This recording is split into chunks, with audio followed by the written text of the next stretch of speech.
আসসালামু আলাইকুম। হ্যালো বন্ধুরা, আপনারা সবাই কেমন আছেন? আশা করি সবাই ভালো আছেন। ড্রামা ট্রেইলার জোন চ্যানেল এর পক্ষ থেকে আপনাদের সবাইকে অভিনন্দন। প্রতিদিনের মতো আমি আজকে আপনাদের সামনে নতুন একটি ভিডিও নিয়ে হাজির হয়েছি। নাটকের নাম হলো পাগলা মাসুম সিজন 2 এপিসোড 9। এই নাটকটি কখন আসবে, কবে আসবে, এই নিয়ে বিস্তারিত থাকবে আজকের এই ভিডিওতে। বন্ধুরা, পাগলা মাসুম ইগল টিমের একটি জনপ্রিয় ওয়েব সিরিজ, যা হাস্যরস ও সামাজিক বার্তা নিয়ে নির্মিত।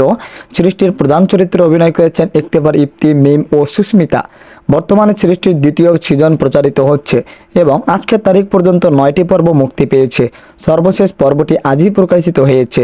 সিরিজটির প্রতিটি পর্বে পাগলা মাসুমের বিভিন্ন মজার কাহিনী ও সামাজিক বার্তা উপস্থাপন করা হয়, যা দর্শকদের বিনোদনের পাশাপাশি চিন্তার খোরাক যোগায়। ইগল টিমের ইউটিউব চ্যানেলে সিরিজের সব পর্ব পাওয়া যায়। সিরিজটির প্রথম সিজনও দর্শকদের মধ্যে ব্যাপক জনপ্রিয়তা পেয়েছিল, যা দ্বিতীয় সিজন নির্মাণে অনুপ্রেরণা জুগিয়েছে। প্রতিটি পর্বের নতুন গল্প ও চরিত্রের মাধ্যমে সিরিজটি দর্শকদের মনোরঞ্জন করে চলছে। বন্ধুরা, পাগলা মাসুম পর্বটি পরিচালনা করেছেন ইগল টিম ও এই নাটকের গল্প লিখেছেন মোতাকাব্বির। বন্ধুরা, এই নাটকটি আসবে আগামী 7ই ফেব্রুয়ারি শুক্রবার বিকেল 3:30। সব রকমের নাটকের তথ্য পেতে আমাদের চ্যানেলটি সাবস্ক্রাইব করুন এবং পাশে থাকা বেল আইকনটি ক্লিক করুন। আমাদের সাথে থাকার জন্য আপনাদের অনেক অনেক ধন্যবাদ।